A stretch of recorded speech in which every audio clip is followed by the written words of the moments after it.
या तो रखे अभिमान से दूर होकर भी दिल को हमेशा यह एहसास रहता है,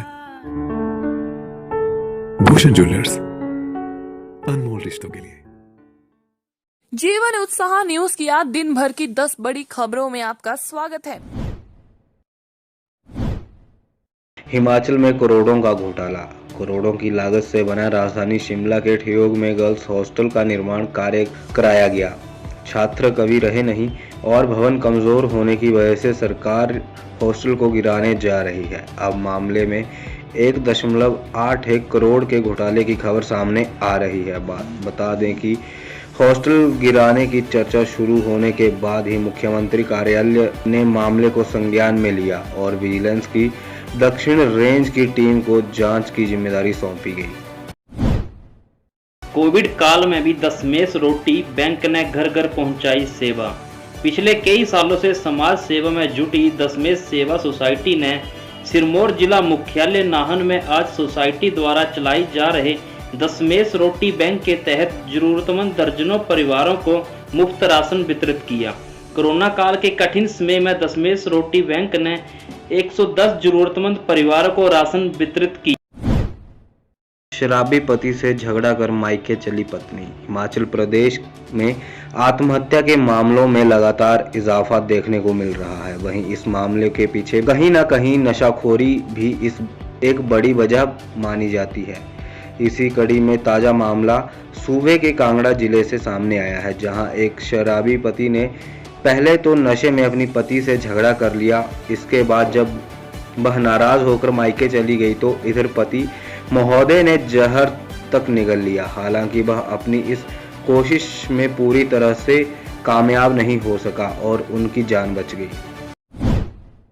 बीमार महिला को 4 किलोमीटर चारपाई पर उठाकर सड़क तक पहुंचाया। तीर्थन घाटी की पकड़ी पंचायत के लोगों की जिंदगी आज भी विकास के पथ पर नहीं पहुंच पाई। इस पंचायत के लोगों की दशा तो और भी बदतर बनी हुई है। गांव आज की सड़क सुविधा से वंचित है। ऐसे में यहां अगर कोई बीमार पड़ जाए तो उसे चारपाई में उठाकर सड़क तक पहुंचाना पड़ता है। ऐसे ही एक मामला गांव में सामने आया है। गांव की एक 72 वर्षीय बुजुर्ग महिला रामदेव पत्नी बुधराम का हाल ही में आईजीएमसी शिमला में ऑपरेशन हुआ था। उसके बाद उसे घर लाया गया। अभी महिला के ऑपरेशन के टांके भी नहीं निकल पाए कि महिला की तबीयत खराब हो गई। एचपीयू ने जारी किया 5 बीकेट कोर्सों का शेड्यूल।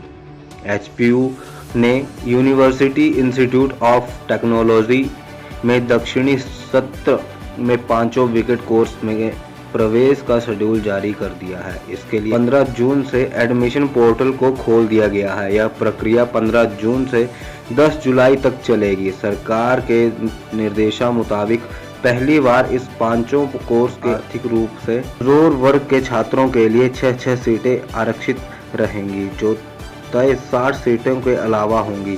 पात्र अभ्यर्थी के न मिलने पर सीटें खाली रहेंगी। इसकी मेरिट अलग से बनेगी। स्कूलों में मनमानी फीस पर लगेगी लगाम। प्राइवेट स्कूलों की फीस मनमानी को लेकर राज्य सरकार ने बिल तैयार कर लिया है। इस पर 20 जून तक आपत्तियां और सुझाव मांगे गए हैं। इसके बाद बिल का फाइनल प्रारूप तैयार कर इसे लागू कर दिया जाएगा। इस बिल के अनुसार अगर कोई प्राइवेट स्कूल तय फीस से ज़्यादा वसूलता है तो उस पर 5 लाख का जुर्माना लगाया जाएगा, जबकि मान्यता भी रद्द करने के साथ प्रबंधक को जेल भी होगी। इस बिल में जिला समिति का गठन कर दिया गया है। डीसी की अध्यक्षता में ये कमेटी बनाई जाएगी और बिना इस कमेटी की परमिशन के कोई भी स्कूल फीस ना तो तय कर पाएंगे और ना ही इसे मनमर्जी से बढ़ा पाएंगे। भारत में भी बढ़ाया सुरक्षा घेरा। लद्दाख में 50,000 अतिरिक्त सैनिक तैनात। गलवान घाटी में पिछले साल खूनी झड़प की घटना ने भारत चीन के बीच सीमा पर तनाव को काफी बढ़ा दिया है।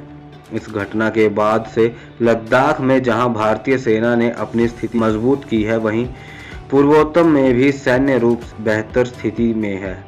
सिक्किम और अरुणाचल के साथ लगी सीमा पर भारत ने अपनी स्थिति पहले मुकाबले अधिक मजबूत कर ली है। लद्दाख में 50,000 से अधिक अतिरिक्त भारतीय सैनिकों को तैनात किया गया है। उच्च शिक्षा निदेशक बोले, जुलाई अंत तक घोषित होगा 12वीं परीक्षा का परिणाम। हिमाचल प्रदेश के डिग्री कॉलेजों में फर्स्ट ईयर में दाखिले 12वीं कक्षा का परीक्षा परिणाम निकलने के बाद ही शुरू होंगे। जुलाई अंत तक 10वीं और 12वीं कक्षा का परिणाम घोषित हो जाएगा। उच्च शिक्षा निदेशक डॉक्टर अमरजीत कुमार शर्मा ने बताया कि कोरोना संकट के चलते कॉलेजों में इस वर्ष दाखिले की प्रक्रिया में कुछ देरी जरूर होगी। विभाग का प्रयास है कि इस देरी को कम किया जाए। सीबीएसई का 12वीं कक्षा के लिए अंक निर्धारण का फॉर्मूला तैयार होने का इंतजार है। सीबीएसई से गाइडलाइन जारी होते ही इस प्रक्रिया में तेजी लाई जाएगी। 15 जुलाई से स्कूलों में 36 दिन की छुट्टियां। कोविड के बीच अब ग्रीष्मकालीन स्कूलों में 15 जुलाई से 20 अगस्त तक अवकाश होगा। 36 दिन के ग्रीष्मकालीन अवकाश में शिक्षकों को छात्रों की ऑनलाइन पढ़ाई जारी रखनी होगी। 20 अगस्त तक समर स्कूलों में इन्हें छुट्टियों के तौर पर विभाग काउंट करेगा। दरअसल शिक्षा विभाग को साल में 52 छुट्टियां पूरी करनी पड़ती हैं। यही वजह है कि समर स्कूलों में इस बार 36 दिन का अवकाश दिया जाएगा। शिक्षा सचिव हिमाचल प्रदेश राजीव शर्मा ने बताया कि सरकार ने शिक्षा विभाग के इस प्रपोजल को फाइनल कर दिया है। तकनीकी विश्वविद्यालय कोरोना से अनाथ हुए विद्यार्थियों के फीस करेगा माफ। हिमाचल प्रदेश तकनीकी विश्वविद्यालय ने कोरोना महामारी में अनाथ हुए विद्यार्थियों की फीस माफ करने का फैसला लिया है। ये निर्णय तकनीकी बीबी के स्थायी परिसर दड़ूही और ऑफ कैंपस नगरोटा बगुआ में लागू होगा। तकनीकी बीबी के अधिष्ठाता शैक्षणिक एवं जनसंपर्क अधिकारी प्रोफेसर कुलभूषण चंदेल ने कहा कि कुलपति के निर्देशों के बाद उपरोक्त फैसला लिया गया है।